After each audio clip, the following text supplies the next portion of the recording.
성도 여러분 안녕하십니까? 오늘은 사울, 곧 바울에 대한 이야기를 좀 해보고자 합니다.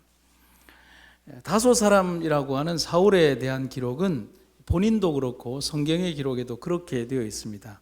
로마 시민으로 태어났고 혈통으로는 유대인이고 예루살렘의 가장 유명한 랍비들에게서 정통적이고 아주 높은 교육을 받았고 이스라엘의 족속이고 지파로는 베냐민 지파고 히브리인 중에 히브리인이고 또 율법으로는 바리새인으로고 열심으로는 교회를 핍박하고 제일 마지막에 뭐라고 그러냐면 율법의 의로는 흠이 없는 자라는, 그러니까 어디 하나에서도 외형적으로나 평가의 기준에서 하나도 그릇될 수 없는 사람으로 평가받는 사람이 사울이었습니다.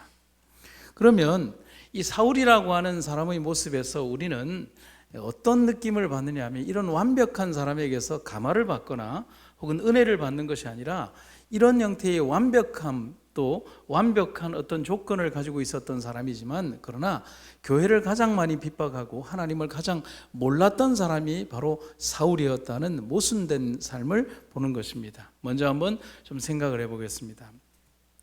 사울 곧 바울이라고 하는 이름의 뜻은 보잘것없다 혹은 작은 자라는 뜻을 가지고 있습니다. 그처럼 바울은 회심 이후에 자신을 가리켜서 모든 성도 중에 지극히 작은 자보다 더 작은 나라는 표현을 쓴 것은 자기의 이름에 걸맞는 부름을 받은 자기 자신의 모습을 정확히 깨닫고 난 이후에 자기 자신을 일컬어서 그렇게 표현을 했다는 겁니다. 그의 이름이 가져다주는 의미는 참 소박하기 그지없지만 그러나 그의 생애나 또 파급적인 모습은 결코 작지 않았죠. 그리스도 안에서 새로운 피조물로 바뀌고 난 이후에 그의 생애는 박해자가 아닌 믿음의 사람으로 신약 성경의 역사에 가장 위대한 인물로 등장을 합니다. 그래서 우리가 알고 있는 것처럼 신약 성경 27권 가운데 절반이 넘는 것이 바울의 서신과 관련된 기록이라는 것을 보면 신약의 역사가 바울 없는 신학을 상상할 수 없는 그런 모습을 볼 수 있다는 겁니다. 복음교육자에 이렇게 기록이 되어 있습니다. 바울의 생애는 격렬하고도 다양한 활동의 생애였다. 그는 이 성에서 저 성으로 이 나라에서 저 나라로 두루 다니면서 십자가의 도를 전하며 복음을 믿는 자를 일으키며 교회를 설립했다. 이 교회들을 위하여 항상 염려하는 가운데 바울은 많은 교훈의 편지를 기록하여 그들에게 보냈다. 어떤 때는 자신의 생계를 위하여 직업에 종사하기도 하였다. 이러한 분주한 활동 가운데에서라도 하나님이 위에서 부르신 부름의 표대를 향하여 쫓아가는 한 위대한 목적은 한 번도 잊지 않았다. 바울의 위대성은 이 짧은 문장에서 다 평가될 수 있다는 겁니다. 그는 대단히 부유하고 또 명망 있는 사람이었지만은 예수님을 만난 이후에 그 모든 것을 잃어버리거나 혹은 다 버렸죠. 그 이후에 그는 복음 선교를 위해서 스스로 벌어가며 살아야 되는 궁핍한 삶을 살았지만은 자신의 궁핍한 삶을 위하여 선택한 그 직업이나 이익을 위하여 하나님의 목적을 잃어버리는 누를 범하지 않았다는 사실인 겁니다. 왜냐하면 주님을 위하여 또 주님 때문에 가난함을 선택했는데 그 가난함을 벗어나기 위하여 주님의 믿음을 뒤로 하는 그런 어리석은 선택을 하지 않았다는 겁니다. 그래서 우리들도 선과 후 혹은 믿음의 선택과 그리스도인의 삶이 너무 이 세상 가운데 살면서 바뀌어서는 안 되는 거예요.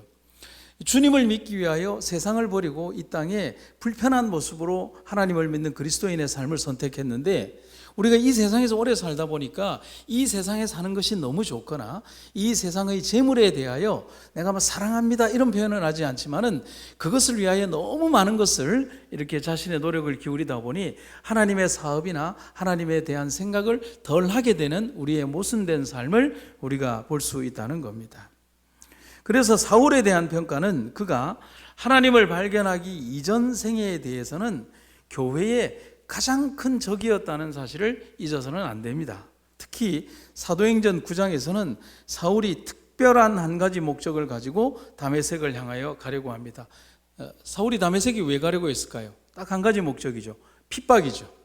이 기독교인들을 아주 멸절시키고자 하는 강한 분노, 이 바울은 여기에서 자기는 공의라고 하지만 절대로 공의가 아닌 잘못된 믿음에 기반한 분노를 가지고 그리스도인들을 핍박하는 겁니다. 사도행전 9장 1절과 2절에 이렇게 기록이 되어 있습니다.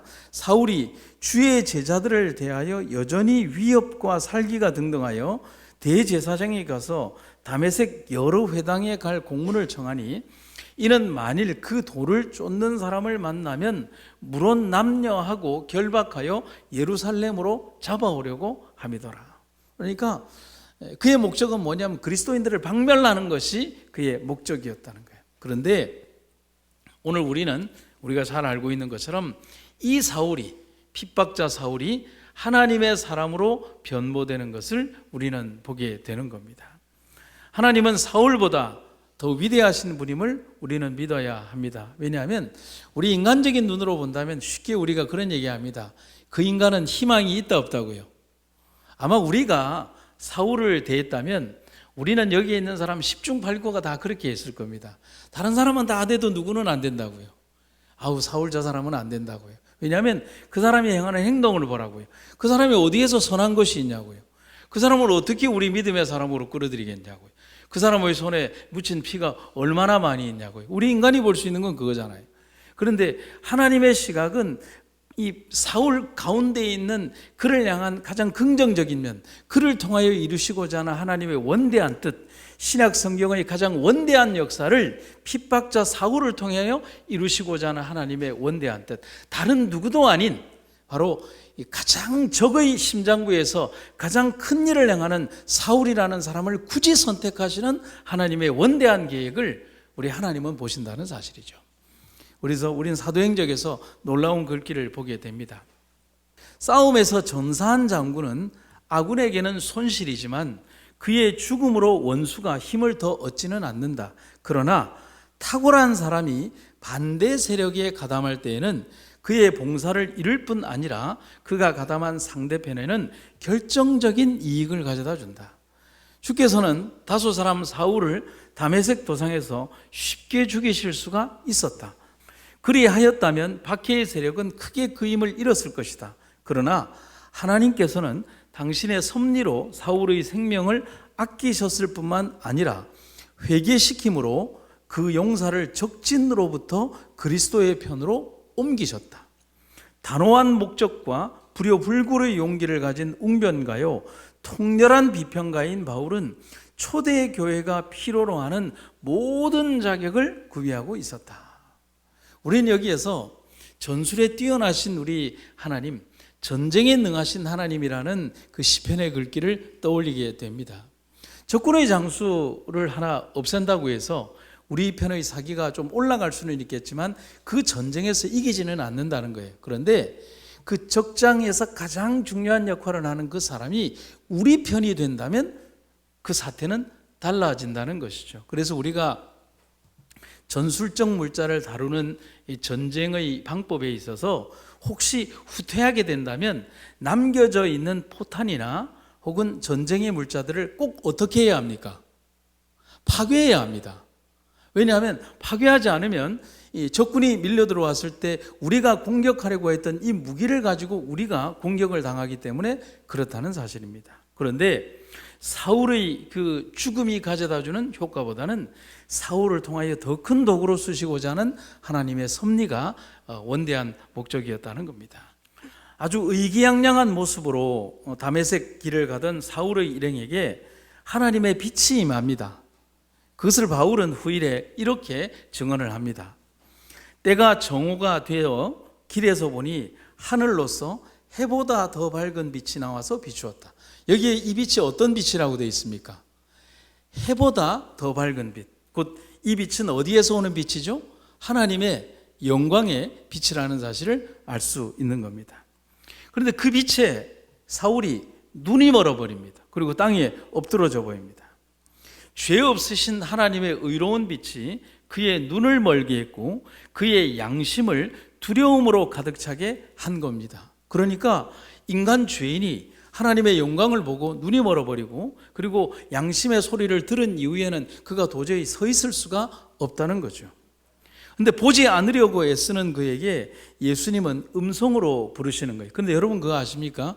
이 빛은 해보다 더 밝은 빛, 하나님의 영광의 빛이기 때문에 그가 눈을 가리운다고 해서 그 빛을 피할 수가 없다는 사실인 거예요. 놀랍죠. 하나님께서 음성으로 그의 마음에 이렇게 말씀하십니다. 우리가 다 땅에 엎드러짐에 내가 소리를 들으니 히브리 방언으로 이르되, 하나님께서 참 친절하시죠. 못 알아들을까 봐 굳이 그 방언으로 말씀하셔서 사울아 사울아 네가 어찌하여 나를 핍박하느냐, 가시채를 뒷발질하기가 네게 고생이니라. 너 참 고생이 많다. 이 말들이 어떻게 합니까? 뒤에 있는 거 자기 귀찮게 하면 뒷발질해서 막 이렇게 그 적을 물리치려고 하는데 그게 잘 맞습니까? 안 맞습니까? 바로 그 장면을 묘사하는 거예요. 너 뒷발질한다고 너 얼마나 고생이 많다. 근데 그래가지고 안 된다 하는 거예요. 대답하되 주여 뉘시니까 주께서 가라사대, 참 절묘한 말을 하죠. 같이 한번 읽어볼까요? 시작. 나는 네가 핍박하는 예수라. 여러분, 이 말이 성경에 등장하는 표현 가운데, 하나님께서 자기를 표현하신 표현 가운데 가장 절묘하면서도 인간의 가슴 속에 정말 절묘하게 꽂는 활과 같은 것이라고 말하는 겁니다. 사울이 잘못 사는 거예요.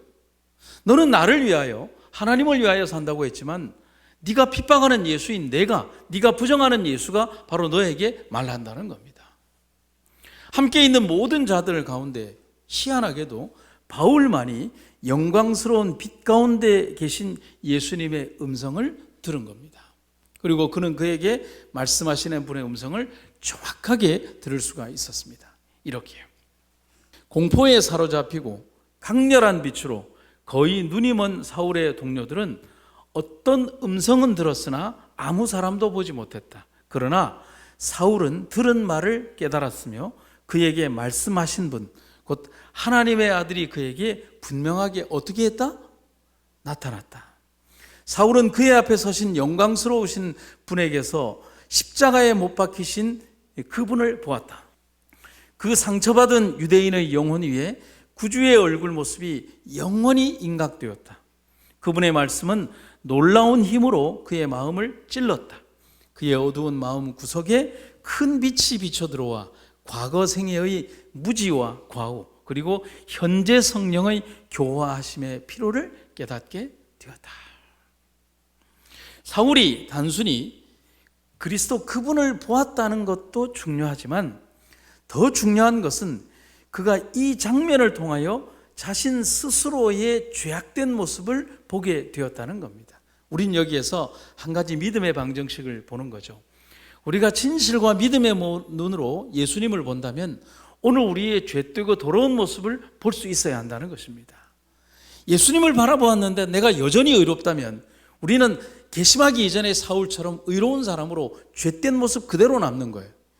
그런데 우리가 예수님을 경험하고 그분의 음성을 듣고 그분을 깨달으면서 나의 더럽고 흉악한 죄를 볼 수 있다면 우리는 바로 사울이 그 자리에서 정말 경외함으로 예수님을 보았던 것처럼 나의 양심을 일깨우는 하나님의 모습을 보게 된 거라는 사실인 겁니다.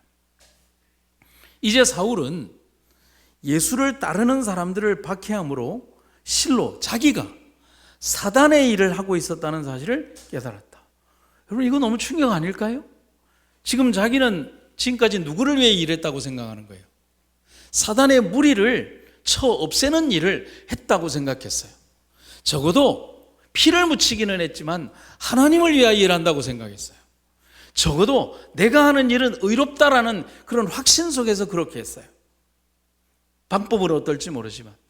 그런데 바로 그 순간, 그 절묘한 순간에 이 사울의 가슴 속에 뭘 깨닫느냐면 내가 바로 사단이었고 사단의 일을 행하고 있으며 하나님의 거룩한 백성들을 짓밟고 있었다는 두렵고 놀라운 충격적인 그러한 결과들이 자기의 가슴 속에 너무나 치명적으로 다가왔다는 사실인 겁니다. 사람들은 때때로 모를 때가 있어요. 자기 자신이 사단의 일을 하고 있다는 사실을 모르고 있을 때가 있다는 겁니다. 여러분, 목사여서 평생 좋은 일만 합니까? 장로라서요? 집사라서요? 교회 안에서 수십 년을 살아? 아니요. 평생을 주 안에서 살았다고 하지만 마귀의 일을 할 때가 있어요. 그게 두려운 거예요. 문제는 내가 그러한 사단의 역할을 하고 있음에도 내가 모르고 있을 때가 가장 두렵다는 사실인 겁니다. 그래서 우리는 더 많이 기도해야 합니다. 놀라운 것은 지금 이 시간 자신도 역시 그 죽음에 동참하고 그토록 미워했던 스데반의 힘있는 설교가 그의 가슴 속에서 막 떠오르기 시작하는 거예요. 그가 했던 모든 말이 진실이었고 그는 참된 하나님의 사람이었음이 느껴지는 겁니다. 그뿐만이 아니에요. 자신이 죽인 수없이 많은 사람들에게 준 죽음과 고문과 핍박과 그리고 상처들이 생각나는 거예요. 그 반면에 마지막 순간까지 억울한 죽음을 당하면서도 사람들을 용서하며 죽어간 스데반이라는 사람과 자기가 고문하며 핍박했던 그 사람들의 그 눈에서 비추어졌던 그 선한 믿음의 행실들이 자기를 더 괴롭게 했다는 사실인 거예요. 그들은 왜 침묵했을까? 그들은 왜 마지막 순간까지 나를 미워하지 않았을까? 그들은 왜 마지막 순간까지 찬송하며 갔을까? 그때는 그들이 바보 같다고 생각했지만 지금 이제서야 그들이 진정한 승리자들이라는 사실 앞에 그는 더 괴로웠다는 사실인 거죠. 사울은 정말 자신의 하는 모든 일들이 주님을 위한 일이라고 생각을 했습니다. 그렇지 않다면 그런 행동을 할 수 있었겠습니까? 그러나 그 모든 것이 단순히 사람을 대적하는 일들이 아니라 하나님을 대적하는 일들이었음을 지금 이 시간 깨닫게 된 겁니다. 우리의 생애에도 조심스럽게 적용해 볼 수 있는 일입니다. 그래서 우리의 말하는 행동 하나, 우리의 하는 모든 행동 하나, 말 한마디에서도 내가 오늘 하는 이 일이 과연 주님께 영광이 되는 일인가? 하나님의 뜻을 위하여 하는 일인가? 다시 한번 생각해 봐야 합니다. 그리고 집으로 돌아가서도 오늘 나의 행동 속에서 주님을 부끄럽게 한 일은 없는가를 생각해 봐야 하는 겁니다. 우리가 하나님을 위하여 하는 모든 일들이 나의 생각과 나의 방식과 나의 주관으로 오를 때 사단을 위한 일이 될 수 있음을 우리는 알아야 합니다. 이 교회를 뒤흔드는 그 많은 사단의 정신은 외부에서 오는 것이 아니라 내부에서 더 많은 위력을 발휘해야 한다는 것을 우리는 알아야 하는 겁니다. 마귀가 우리의 마음밭에 가라지를 뿌리고 갔다고요. 언제요? 밤에 몰래 뿌리고 갔다고. 그 가라지가 자라지 못하도록 우리의 마음밭을 정갈하게 해서 주님께 영광이 되는 그런 은혜의 삶을 여러분과 제가 살아가기를 간절히 바랍니다. 근데 바울이 여러 번 반복해서 하는 말 가운데 그리스도 안에서라는 말을 여러 번 반복했어요. 그런데 왜 이 말을 이렇게 반복할까? 사람들 가운데에는 두 가지 부류가 있다고 합니다. 그리스도 안에 있는 사람이 있고 다른 하나는 그리스도 밖에 있는 사람이 있다는 거예요. 그래서 성경에서 한번 찾아보니까 어떤 분이 이렇게 요약을 잘 내놨어요. 그리스도 안에 있는 사람이란 어떤 사람인가를 한번 살펴보도록 하겠습니다. 많은데 차근차근 한번 보도록 하죠. 그리스도 안에서 우리는 아브라함의 축복을 받았습니다. 그리스도 안에서 우리는 하나님의 아들입니다. 그리스도 안에서 우리는 영적인 축복을 받았습니다. 그리스도 안에서 우리는 아버지에 의해 선택을 받았습니다. 그리스도 안에서 우리는 하나님의 은혜의 풍성하심에 따라 죄 용서함을 받았습니다. 그리스도 안에서 우리는 하나님의 영광을 찬양하고 그리스도 안에서 우리는 약속의 성령의 인침을 받았습니다. 그리스도 안에서 우리는 전능하신 하나님 우편에 앉게 되었고 그리스도 안에서 우리는 영적으로 살아 있습니다.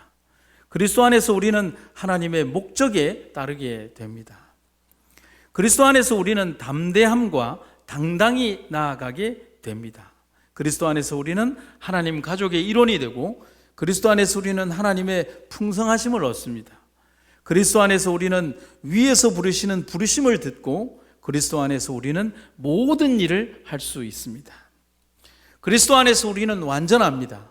그리스도 안에서 우리는 온전하고 그리스도 안에서 우리는 하나님의 목적에 따라 구원을 얻습니다. 그리스도 안에서 우리는 승리함에 이르고 그리스도 안에서 우리는 하나님의 모든 약속으로 아멘하고 예할 수 있습니다. 제일 마지막이 참 아름다운 마무리죠. 그리스도 안에서 우리는 하나님의 모든 약속으로 아멘하고 그리고 이해할 수 있습니다. 그래서 중세의 그 성 어거스틴이라고 하는 분이 참 중요한 이런 말을 했어요. 그리스도께서 만유, 세상의 모든 것보다 더 존중되지 않는다면 전혀 존중되지 않는 것이다.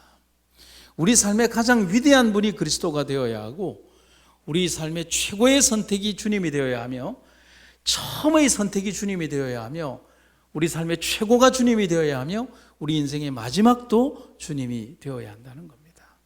이 교회의 존재 목적도 주님이 되어야 하며, 우리 삶에서 가장 많이 그리스도를 드높여야 하며, 이 교회가 추구해야 되는 가장 원대한 목적도 그리스도라는 사실을 잊어서는 안 되는 겁니다.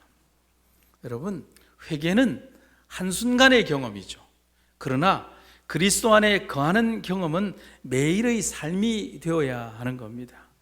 바울일 수 있었던 것은 바로 그리스도 안에서 살아가는 삶이었기 때문에 그렇다는 사실인 겁니다. 여러분과 제가 바로 그러한 삶처럼 예수님 안에서 매일매일 주님을 통하여 새롭게 거듭나는 아름다운 주님의 백성들로서의 삶을 살아가기를 간절히 바랍니다. 그런데 이제 사울의 그 목적이 달라졌어요. 분명히 다메섹 도성으로 가게 됩니다. 그런데 이 다메섹 도상에서 예수님을 만나기 이전의 그 목적과 이제는 전혀 다른 목적으로 다메섹 도성을 가게 되는 겁니다. 이제 그가 가는 다메섹은 똑같은 사람 사울이 가게 되지만 이제는 목적이 전혀 다른 사울이라는 사람이 접근하게 되는 겁니다. 옛날 니느웨 도성을 향하여 선택하신 하나님이 요나의 불순종의 길을 막으시고 니느웨에 대한 하나님의 뜻을 이루신 것처럼 지금 이 시간 다메섹에 입성하는 한 불순종한 종의 길을 막으시고 그를 통하여 세상을 향한 하나님의 목적을 이루시는 장면을 보는 겁니다. 하나님은 그를 사용하시기를 원하시는 거예요. 지금 사울은 떠날 때의 그 당당한 모습으로가 아니라 눈멀고 마음에는 양심의 가책으로 인하여 상한 심령으로 가고 있습니다. 하나님이 가라고 명한 유다의 집으로 가서 식음을 전폐하고 그는 회개하며 시간을 보내고 있습니다. 그런데 그는 그곳에서 육신의 눈은 멀었지만 자신이 과거에 담당했던 무수히 많은 악역들을 떠올리며 회상하고 있습니다. 그리고 그는 성경의 기별들과 예언의 모든 성경절들을 떠올리며 그곳에 기록된 분이 바로 예수님이었음을 깨달았던 동시에 그것을 믿지 않았던 자신과 유대인들에게 놀라움과 경악을 금할 수가 없는 겁니다. 여러분, 사상은 유전된다는 말이 있습니다. 사람이 자신의 감정의 어떤 사상에 오염이 되어버리면 진리 유무를 떠나서 그 사상이 원하는 대로만 갑니다. 오늘날의 정치적 성향을 가진 사람들, 어떤 사상에 감염된 사람들이 그 사람의 어떤 도덕적 형태와는 상관이 없이 무조건적으로 어떤 사람을 따르는 그런 경향들을 보지 않습니까? 어떤 특정 종교단체에 있는 사람들, 그가 어떤 도덕적 잘못을 저질러도 상관이 없어요. 그냥 구세주고 따를 뿐이고 그렇다는 사실인 겁니다. 무서운 거예요. 사울이 영적인 눈으로 눈을 뜨기 이전에는 그가 어떤 악행을 저질러도 다 의로웠잖아요. 자기가 하는 어떤 일들에 감염되어 있었기 때문인 것입니다. 그런데 눈을 뜨면 달라지는 겁니다. 그는 이제서야 육신의 눈은 가리워졌는데 영적인 눈이 뜨면서 올바로 보게 되는 거예요. 참 희한하죠. 눈은 분명히 보는 건데 육신의 눈이 가리워지니 영적인 눈이 띄어지는 것. 여러분, 우리에게도 육신의 눈은 가리우고 영적인 눈으로 하나님을 올바로 볼 수 있게 되기를 주님께서 우리에게 축복 주시기를 간절히 바랍니다. 사울이 죄를 책망하시는 성령의 능력에 자신을 완전히 굴복했을 때 그는 자신의 생애의 잘못들을 보았고 하나님의 율법의 원대한 요구들을 깨닫게 되었다. 자신의 선한 행위로 의롭다고 확신한 거만한 바리새인이었던 사울은 이제 어린아이와 같은 겸손과 단순함을 가지고 하나님 앞에 부복하여 자신의 무가치함을 고백하고 십자가에 달리시고 부활하신 구주의 공로를 간구했다. 사울은 아버지 하나님, 아들 하나님과 완전히 조화되고 교제하기를 갈망했으며 용서와 용납하심을 구하는 그의 열렬한 소망을 은혜의 보좌 앞에 뜨겁게 탄원하였다. 참회한 바리새인의 기도는 헛되지 아니하였다. 그의 마음에 가장 깊은 사상과 감정은 하나님의 은혜로 변화되었고 그의 고상한 능력은 하나님의 영원한 목적과 일치하게 되었다. 사울에게 있어서 그리스도와 그분의 의는 온 세상보다 더 귀중하게 되었다. 아멘입니까? 이 사울의 변화에서 가장 마지막 구절이죠. 사울에게 있어서 그리스도와 그분의 의는 온 세상보다 더 귀중하게 되었다. 그렇기 때문에 사울은 자신이 가진 모든 것들을 배설물처럼 버릴 수가 있었던 겁니다. 만약에 그 가치를 발견하지 않았다면 그는 그렇게 선택할 수가 없었던 겁니다. 근데 여러분, 사울이 회심을 했어요. 이 소문이 아주 급격하게 퍼져나가지 않을까요? 아주 급격하게 유대와 예루살렘 전체에 퍼져나갑니다. 그런데 이 사울이 회심했다는 이 사건은 이 사건을 넘어서 폭풍과도 같은 파장이 벌어지게 된 겁니다. 바리새인들에게 있어서나 핍박의 당사자인 기독교인들 모두 다가 감당하기에는 너무나 큰 사건이었고 충격이었습니다. 여러분, 유대인들에게도 충격이었겠지만 기독교인들도 충격을 받았을까요? 아마 오늘날 우리식으로 얘기를 하면 장로님 뭐라고 표현을 했을까요? 사울이 회심했대요. 장로님 뭐라고 하시겠어요?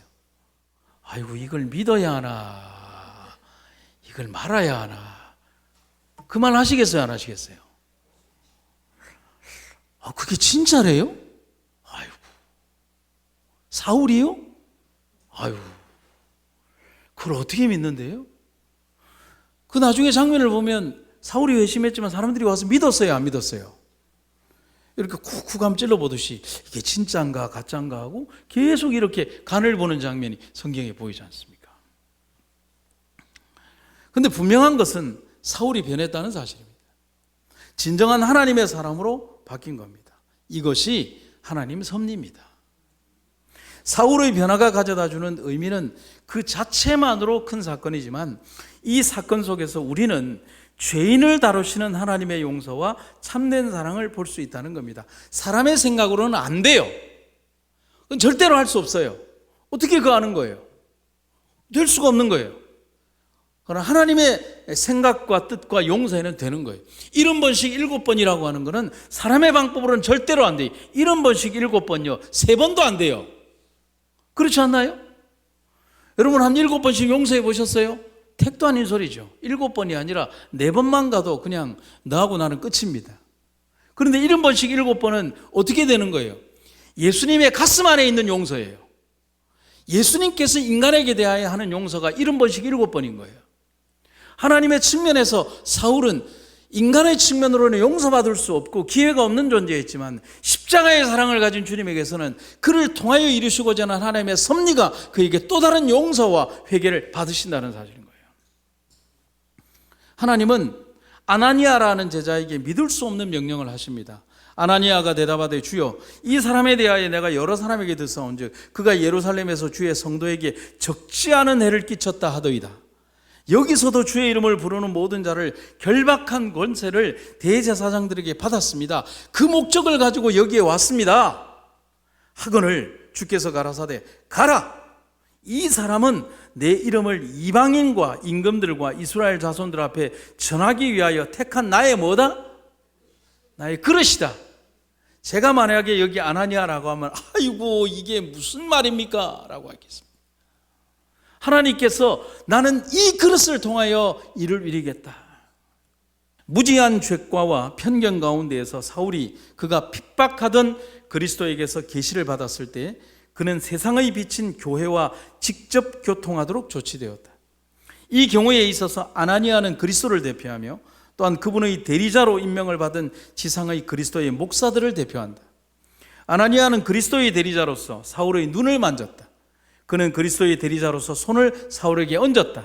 그리고 그가 그리스도의 이름으로 기도할 때에 사울은 성령을 받았다. 이 모든 일이 그리스도의 이름과 권위로 이루어졌다. 그리스도는 셈이시며 교회는 그것을 전달하는 통로다. 여러분, 우리는 여기에서 교회가, 성도들이, 우리가 어떤 모습과 신앙으로 세상과 서로에게 서야 되는지를 분명히 알아야 합니다. 세상 사람들의 표준과 생각의 그 기준에 머물러서는 안 됩니다. 그들과 똑같은 모습으로 살아서는 안 돼요. 우리는 그리스도의 셈이신 그리스도의 그 셈을 세상에 전달하는 통로가 되어야 되는 거예요. 사울에 대한 아나니아의 시각은 정확한 것이었습니다. 그는 성도들에게 말할 수 없는 해를 끼치는 사람임이 분명한데 예수님은 그를 말하기를 나의 사업을 위하여 준비된 그릇이라고 말하는 겁니다. 인간의 짧디 짧은 시각으로서는 결코 알 수 없는 하나님의 섭리입니다. 그리스도인들의 최대의 박해자가 이제는 제자가 되는 겁니다. 이것이 복음의 오묘요 섭리인 겁니다. 하나님은 세상 역사에서 그렇게 승리하셨고 세상 속에서 살아가는 여러분들을 선택하셔서 이 교회의 그릇으로 만드신 것입니다. 감사하시기를 바랍니다. 아주 오래전 100년도 넘은 일본의 한 여학교 기숙사에 강도가 들어왔어요. 강도가 들어왔으니 이런 물건들을 가져갔겠죠. 근데 옛날 강도들은 별로 없을 것 같은 여학교 기숙사에 들어와서 여러 가지 잡다한 물건들을 가지고 갑니다.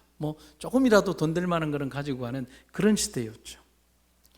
근데 위험한 이 강도가, 이 여학생들을 위협한 강도가 그 방에 조금이라도 돈 될 만한 것을 다 챙겨놓고 이렇게 메고서 나가려고 하는데 그 중에 있던 여학생 하나가 강도를 불러 세우는 겁니다. 용감하게. 뭐라고 얘기하냐면, 아저씨, 중요한 거는 다 가져가면서 왜 제일 중요한 저 책은 왜 안 가져가세요? 하면서 한 낡은 책을 가리킨 거예요. 도둑은 별 희한한 애도 다 있다 그러면서 귀중하다고 하니까 여러분 그 책이 보니까 이렇게 두껍고 이렇게 가죽으로 되니까 감나가 보이잖아요. 그 도둑은 이제 그걸 가지고 가서 훔친 물건을 이제 좀 멀리 있는 장터에서 이렇게 내놓고 파는 거예요. 여학생들이 썼던 빗이라든지 옷이라든지 장갑이라든지 책이라든지 이런 것들을 다 파는데 자기가 볼 때 제일 감나가는 물건처럼 보이는 이 가죽으로 된 이 책은 도대체 사람들이 안 사고 그리고 좀 사라고 했더니만 이렇게 보더니만 나중에 사람들이 이러면서 막 던지고 이렇게 가더라는 거예요. 그래서 강도가 좀 궁금했어요. 아니 도대체 아무도 안 사는 이 책이 무슨 책이기에 그 여학생이 가장 귀한 책이라고 했을까? 책도 안 팔리고 내가 한번 읽어봐야 되겠다라고 생각하고 강도가 그 책을 읽은 거예요. 그런데 도대체 무슨 내용인지 모르겠다는 거예요. 그런데 하루 심심하니까 그 책을 계속 보다 보니까 그 여학생이 자기의 귓가에 대고 한 말, 가장 귀중한 책이라고 했으니 아마 그 책 속에 뭔가 보물을 발견하는 게 있지 않을까 생각을 하고 더 깊이 읽었다는 거예요. 그런데 읽는 동안 변화되고 만 거예요. 여러분 글자 몇 개 읽었다고 변화되겠습니까? 하나님의 성경 말씀은 뭐죠? 살아있는 검이잖아요. 그의 가슴 속에 하나님께서 성령의 검으로 그의 가슴을 쪼개버린 겁니다. 그리고 그는 성경을 읽다가 눈물을 흘리고 예수님을 발견하고 회개하게 됩니다. 그리고 교회에 나갔습니다. 그리고 계속해서 열심히 믿으면서 자기의 이전 삶을 회개하고 다 청산하고 이 빚진 삶을 어떻게 살아가야 될까 생각을 하다가 그는 내가 목사가 되어서 하나님 사업을 위해 일해야 되겠다고 생각을 하고 늦은 나이에 신학교에 가서 목사가 됩니다. 그리고 지나온 세월을 회개하면서 전국을 돌아다니면서 간증 부흥 집회를 하는 부흥 목사가 됩니다. 그렇게 수년의 세월을, 십수년의 세월을 보내다가 그리고 더 많은 세월을 보내게 됩니다. 그리고 그도 늙어서 이제 머리가 허연 할아버지가 된 거예요. 그런데 어느 한 일본의 지역에서 부흥회를 인도하면서 자기가 그때 이제 회심하게 된 성경책을 평생 들고 다닌 거죠. 그 낡은 성경책을 이렇게 가죽으로 된 성경책을 보여주면서 이 성경책이 내가 훔쳐온 성경책이고 그때 그 여학생이 나에게 말했던 그 성경책이 바로 이 성경책입니다 하면서 모든 회중들이 감동의 눈물을 흘리고 있을 때 한 나이가 많은 중년의 할머니, 자기보다는 좀 젊은 할머니 한 분이 막 일어나서 하염없이 울더라는 겁니다. 그러면서 이 목사님이 그 눈물을 흘리는 그 할머니가 너무 많은 감동을 받은 것을 생각을 하고 그분에게 이제 대화를 하게 됩니다. 많은 은혜를 받으셨습니까? 하니까 그분이 부흥의 시간에 이 앞으로 나와서 목사님, 그 성경책의 주인이 바로 접니다 라고 한 겁니다. 30년의 세월을 지나서 그 부흥의 자리에서 그 여학생과 그 강도가 이제는 강도와 여학생의 신분이 아닌 이제 신도와 한 목사님의 신분으로 만나게 된 겁니다. 성도 여러분, 하나님의 원대한 역사를 감사하시기를 간절히 바랍니다. 인생에 참 많은 일들이 있지만 하나님은 우리를 위하여 이 땅에 또 다른 바울들을 위하여 그들 나름의 다메섹 도상을 만드시고 그들을 기다리시는 것입니다. 여러분들 인생에도 다메섹 도상이 있지 않으셨습니까? 저도 제 인생에 다메섹 도상이 있었고 그 다메섹 도상의 경험 이후에 지금 제 길이 열려 있는 겁니다. 예수님의 그 놀라운 사랑이 오늘의 바울을 있게 했듯이 오늘의 저를 있게 했습니다. 세상의 방법으로 보았을 때 한없이 더디다고 생각한 그 미련한 방법이었지만 그 방법을 통하여 얻은 바울이라는 동역자는 신약시대의 가장 위대한 사도로 남게 되는 겁니다. 하나님께서 여러분들을 선택하셨기에 여러분들께서 이 교회의 주인으로 이 교회를 지키시며 지금까지 이르러 온 것과 같은 겁니다. 바울의 시작은 비록 박해자였지만 그러나 지금은 그가 박해를 받습니다. 과거에 그는 하나님의 이름으로 사람들을 죽였고 핍박했지만 지금은 그 하나님의 아들을 믿는 그가 핍박을 당하고 죽임을 당할 것입니다. 예전에는 그가 스데반을 죽였지만 이후에는 그가 스데반처럼 죽어 나갈 것입니다. 그러나 분명한 것은 그 역시도 스데반처럼 하늘을 보고 주님의 보좌를 보았다는 것입니다. 그것이 오늘 우리들의 삶이며 사울의 삶이며 우리가 함께 나아갈 삶임을 잊지 마시고 주님의 은혜 가운데 거하는 여러분과 제가 되기를 주님의 이름으로 축원합니다. 말씀을 마치겠습니다. 아버지 하나님, 사울을 선택하셔서 바울이 되게 하셨습니다. 핍박자를 선택하며 전도자로 만드셨습니다. 우리를 선택하셔서 하나님의 아들과 딸로 만드셨습니다. 하나님의 원대한 뜻과 은혜를 잊지 않게 하여 주시옵소서. 이 교회를 선택하신 주님, 또 이 교회를 이끄시는 주님, 이 교회에 나아갈 바를 알려주시고 우리의 모습에서 연약함과 두려움 사라지게 하시고 온전히 주님께 영광되는 삶 살게 하여 주시옵소서. 오늘도 여전히 우리를 사랑하시는 하나님 은혜가 우리를 이끄시기를 간절히 구하며 예수님 이름으로 기도드립니다.